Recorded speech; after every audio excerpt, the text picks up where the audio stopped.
Hey everyone, welcome back to my channel. It's May, and today we're going to be talking about The Poet and the Pendulum from Nightwish's album Dark Passion Play. I'm not entirely sure how I'm going to order these videos yet. I just knew that the Dark Passion Play breakdown is going to be a million years long, and the song itself I have an entire page of scribbled notes on, and it was just going to make it even longer, so I thought that I would do this one separately. So this video is just going to be focused on The Poet and the Pendulum. That is it.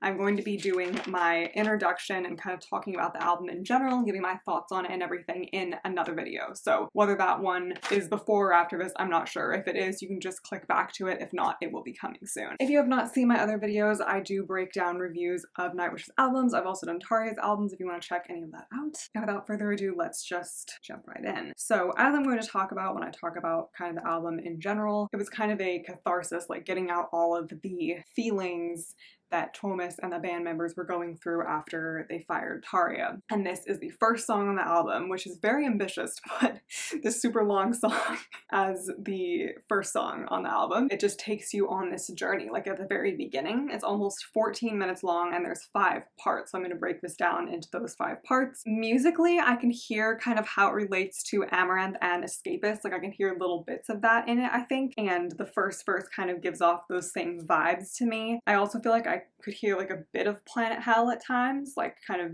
something that connected to that. And then, okay, tell me if I'm crazy, but I swear the instrumental interlude between parts 3 and 4 sounds like a part of the Pirates of the Caribbean score, which is not like far off, I don't think, because Thomas likes Pirates of the Caribbean, so I feel like he might have used that. Like, tell me if I'm imagining that or if anyone agrees, because it definitely gives me Pirates of the Caribbean vibes. Overall, the song is, like I said, about the pain of firing Taria and yearning for the wait for it, innocence that he can never get back because of what went down. So I'm going to be repeating myself a little bit here because I know I'm going to talk about this in the album review, but if I do post this one after, I feel like I kind of have to explain it here too. Thomas has talked about before like how like Century Child was such a dark album because it was like the innocence was truly over at that point. Like Wishmaster was more like upbeat, but Century Child was when it was like the innocence is completely gone and like the band had almost broken up before that. And so this is kind of like a second instance of that is how I see it in their timeline. Like that was like the first end of innocence, and then this is the second end of innocence, because even though Thomas said like he didn't regret how he handled the situation, it was still a really hard thing to do, and you know, he lost a friend and had to deal with like the media circus that came with it and stuff. So I feel like this is like another loss of innocence, a second loss of innocence that this album is about. There are so many ways to interpret this song, so I know that even by doing a whole video dedicated to this, I'm not even gonna like scratch the surface on it really, because there's just like so much that you could like read into it, or so many different ways that you could interpret it. So I'm just going off of kind of what I thought. Also, I used some people's like references on Genius. I used Genius a lot more for this breakdown than Song Meanings because it was actually easier. So if you want to see that, I will link that down below. But this is, as always, just kind of my interpretation, and there's so many other ways to think of it, and I know that I cannot cover everything even in this whole video. I also will say before we get started on the parts that it is most likely in some way related to the short story The Pit and the Pendulum by Edgar Allan Poe. So I don't know that Thomas has actually confirmed that, but by the title and the way the pendulum is talked about in the song relates to that. And in that story, I just read a summary and actually read it, but someone is like trapped and there's this pendulum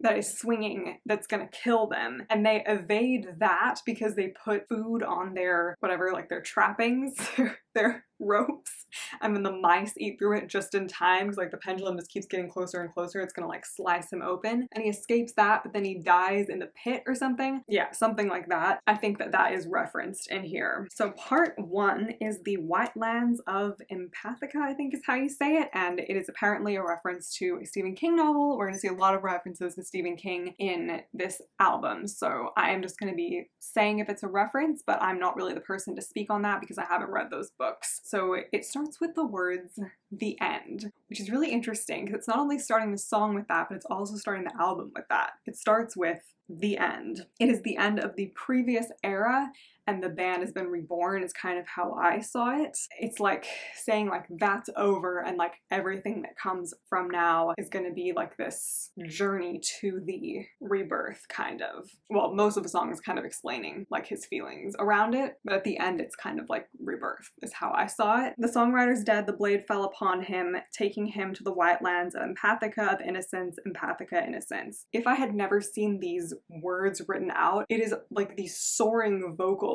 that are in the song that you wouldn't really be able to tell like was any words except vocalizations. But I think when it says the songwriter said the blade fell upon him would be the pendulum, like the blade. I think that it's pretty simple. It's basically just saying he wants to return to, you know, childhood or innocence when he dies. Like that's how he sees heaven. So that's what that means by saying that it took him to innocence. And I did look up what the white lands of Empathica are. So it's a reference to a Stephen King novel. And when I looked it up, it said it is a snowy tundra located in End World. The residents are known for their abilities to empathize and share other people's emotions. And so maybe that's just a fictional world that he loves so much that he sees that as part of heaven. Maybe, or maybe it's just something else related to the book. I'm not sure. Part 2 is called Home. And this is when Annette starts singing, like the song actually kind of starts. The dreamer and the wine, a poet without rhyme, a widowed rider torn apart by chains of hell. One last perfect verse is still the same old song. Oh Christ, how I hate what I have become, take me home. So kind of relates to his other songs like on Once, like Dead Gardens and stuff. They're talking about writer's block, like a poet without rhyme. One last perfect verse is still the same old song, like he can't do anything new. And oh Christ, how I hate what I've become is kind of like his guilt, I think, about how he handled things maybe, or just kind of how things went down. Yeah, and he just doesn't know that he can write anymore after everything that's happened. So when it says take me home, I feel like that's kind of woven throughout the album, just like on Century Child, how it was like kind of that yearning for the sweet release of death, because home would be like his childhood. The chorus is get away, run away, fly away, lead me astray to dreamers hideaway. I cannot cry because a shoulder cries more. I cannot die, I abhor for the cold world. Forgive me, I have but two faces, one for the world, one for God. Save me, I cannot cry because a shoulder cries more. I cannot die, I abhor for the cold world. So there's a lot to go into here. This chorus like is so catchy. Like it has no right being that catchy. Like, it gets stuck in your head so easily. So I got a bit of information from Genius on this. Essentially, he is wanting to escape reality, kind of like in Dark Chest of Wonders, like fly to a dream, get away, run away, fly away. So he wants to go to the dreamer's hideaway, like somewhere safe, back to childhood, probably. I cannot cry because a shoulder cries more, I think might be speaking directly to the band members there. Like he's upset and needs comfort, and like usually when you're crying, you want a shoulder to cry on, but everyone else is hurting too. It could also be taken in a more general sense, like in the world, like no one can really offer comfort because everyone's going through their own problems or something like that. But that's a really strong line to me. Like I love that. So either way, and then I cannot die, I abhor for the cold world. People had two interpretations of this on Genius, which I thought was kind of interesting. So one of them is that it's like, even though there's all these struggles and problems, I cannot die because like in a way it's beautiful and I don't want to leave it. It's like recognizing a beauty to the pain and loving it so much that he considers himself a whore for this cold and unfeeling world that he's in, and he's unable to give it up. And then the other interpretation kind of builds off of the next lines as well, about having two faces, like he has to put on a show for the world. He has two faces, one that he'll show to God and one that's like his performance face for the world. And by saying he's a whore for the cold world is like he's just there to put on a show and for other people to derive like cheap pleasure from him and entertainment, which I feel like this definitely could be, because he kind of talked about it before. I think on Century Child there was something where it was like, I can't give this up because it saved people's lives. It started out as just something they were doing for fun and like a dream, and then the dream was realized, but it came with all this responsibility. And so I guess he feels in this way, if we're going with that interpretation, that he is just, you know, putting on a show for the world and can't show his true self. He can't die because the world needs needs Nightwish because that's their escape from the cold world, and that's kind of connecting back to I Cannot Cry, because Shoulder Cry is more like everyone's suffering. And then the second verse is, my home was there and then, those meadows of heaven, adventure-filled days, one with every smiling face. Please no more words, thoughts from a severed head, no more praise, tell me once my heart goes right, take me home. So it's explaining what home is to him. Meadows of Heaven is also a later song on the album that kind of describes with some childhood images what that is. And so with the second part, I just kind of think when it says no more praise, tell me once my heart goes right, it's like he doesn't want to hear praise because of how down he is and how low his opinion of himself is at this time, and he feels like he doesn't deserve it. And then it goes to the chorus again, and then part 3 is the Pacific. Sparkle my scenery with turquoise waterfall, with beauty underneath the ever free. Tuck me in beneath the blue, beneath the pain, beneath the rain. Goodnight kiss for a child in time, swing blade my lullaby. On the shore we sat and hoped under the same pale moon, whose guiding light chose you all. We'll just stop there for now. I'm not sure if the turquoise waterfall is potentially a reference back to the purple waterfalls in Century Child. I think it's in Bless the Child that he says that he was like born among the purple waterfalls or something. I don't know. Tuck me in beneath the blue to me means the ocean. He sees that as, you know, where we came from, I think. Beneath the rain could potentially be a reference back to Nemo. This might be stretching it a little bit, but like he wished for soothing rain, like water to cleanse and soothe him. Maybe not necessarily a reference back, but it's kind of that same sentiment there. And then the swing blade my lullaby is the pendulum as he's going to sleep or dying, actually. And then the last verse that I read, the on the shore we sat and hoped, I think that that's just about him and the other band members. So like on the shore we sat and hoped, like when they were having the dream of all of this happening, under the same pale moon whose guiding light chose you all. So not sure exactly what that means, but like he thinks that they're better than him in some way, like he feels like he deserves the blame or feels more guilty or something, like it chose them and they deserve more. I don't know. And then we have the spoken-ish part. I'm afraid, I'm so afraid, being raped again and again and again. I know I will die alone but loved. You live long enough to hear the sound of guns, long enough to find yourself screaming every night, live long enough to see your friends betray you. For years I've been strapped into this altar, now I only have 3 minutes and counting. I just wish the tide would catch me first and give me a death I always longed for. So this is basically just him yearning for death and wishing that the pendulum would just kill him because he's outlived all of these things. Like, he doesn't want any more of this life when there's nothing left to live for. Like, everything around him is crumbling, his friends have betrayed him. And when it says, I just wish the tide would catch me first and give me a death I always longed for, I think that that is relating it back to the ocean and saying like he wants that like more gentle death than the pendulum. And then part 4 is dark passion play. Second robber to the right of Christ, cut in half, infanticide, the world will rejoice today as the crows feast on the rotting poet. Everyone must bury their own, no pack to bury the heart of stone. Now he's home and hell serves him well, slain by the bell tolling for his farewell. Next morning dawned upon his altar remains of the dark passion play, performed by his friends without shame, spitting on his grave as they came. So this part is quite heavy, whereas the last part was slower. I think Marco's like basically just screaming these words. The first 2 lines are some kind of allusions that I didn't really get, but basically the world will rejoice today as the crows feast on the rotting poet is kind of how like the media painted everything and how the world was so upset with him after what happened. Like they would be happy that he's gone and that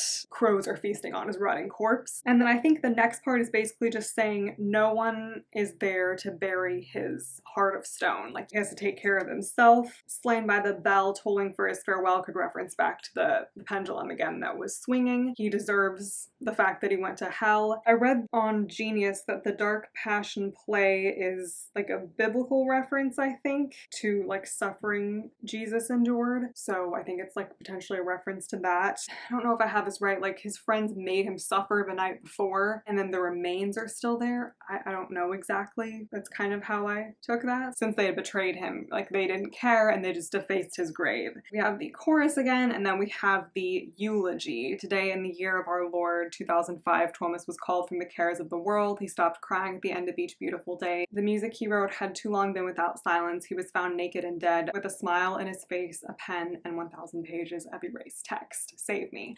I love that part. I mean, it's sad, but like it's so beautifully written too. I think this is kind of relating back to the horror for the cold world part if we're going with that second interpretation. I mean, and also it could be both, you know, like it could be kind of a combination. But anyway, it's like he was tired of putting on a show for everyone else. The music he wrote had too long been without silence, and he wanted to just like do art for art's sake again, something like that. So he wrote all of these songs and erased them. No one else gets to see it, like it was just for him before he died. And then you can hear in the song the heartbeat, so this is when he dies. If you've seen the Wembley performance of this, he like mimes slitting his throat. Oh, that performance was everything. If you haven't seen it yet, you should, because it really brings the song to life in like the best way. Floor absolutely slays it. Also, just to go off of that, like he said this song is like really hard for him to perform because it like was such a dark time in his life and he's past that now, but like listening to the song can kind of bring back those feelings, and so sometimes we'll have them not put the vocals in his earpiece so we can't hear it as well. Anyway, and then part 5 is mother and father. Be still, my son, you're home. Oh, when did you become so cold? The blade will keep on descending. All you need is to feel my love. Search for beauty, find your shore. Try to save them all, bleed no more. You have such oceans within. In the end, I will always love you.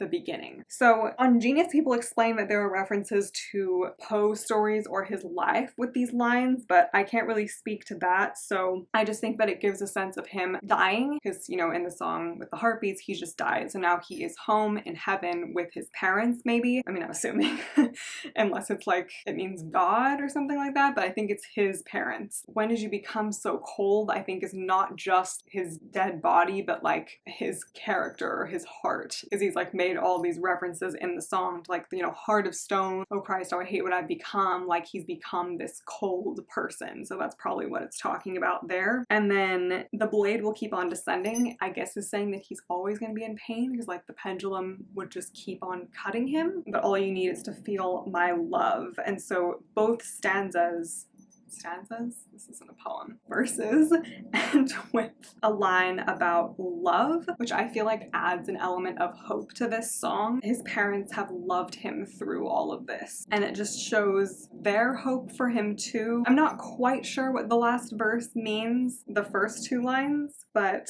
maybe try to save them all was some kind of a reference back to being a whore for the cold world. Like he tried to save everyone with his music by putting on a show for everyone, and by saying like you have such oceans within, I feel like that is kind of an element of hope. Like yes, you become cold, but you still have all this depth to you, and in the end I will always love you. So I feel like it ends on a hopeful note.